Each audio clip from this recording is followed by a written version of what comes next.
I think he considered himself a bit ahead of his time. He would frequently start working on a project one way and then see through in its completion in a completely different way. I had worked with him before, and honestly, I think he was difficult to work with. It was as if his mind was on a completely different path than everyone else's. It was frustrating. I know we never finished filming that last one, but I still wasn't entirely satisfied with his work. It left more to be desired, and then one day we just stopped making it. He was a good artist, but he seemed intent on teaching things that had already been taught. I don't know if he always knew what he was doing, though. His direction was poor and all over the place. Every new idea was brilliant until he spotted its flaw, and when one thing went wrong and didn't go according to his vision, he threatened to quit.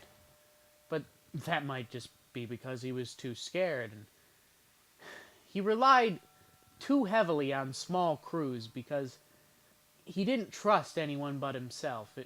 Not even the people closest to him. He was convinced that he could succeed in completing a very wide vision with a very limited inventory. I never got it. He didn't know his limits. I think that's why he stopped.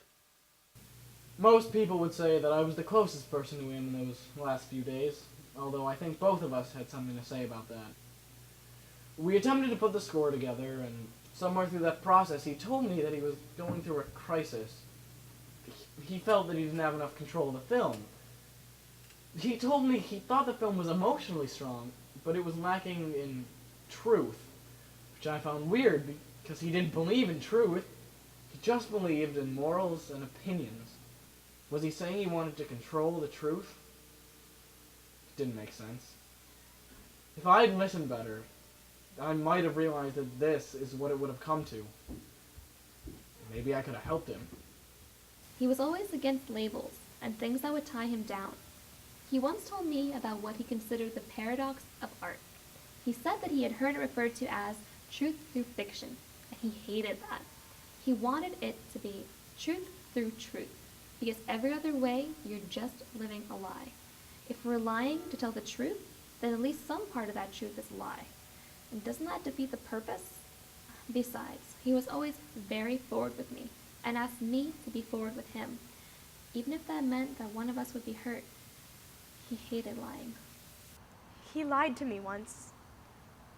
He didn't really promise me anything, and when I remember the exact situation, I can't even figure out why he had to lie.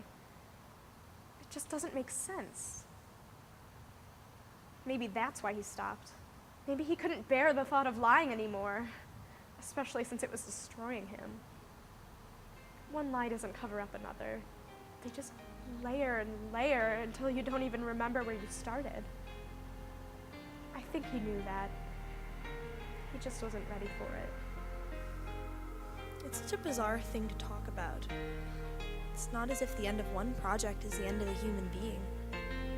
One failure doesn't have to lead to several. Whatever he does after this, I'm sure it will be good.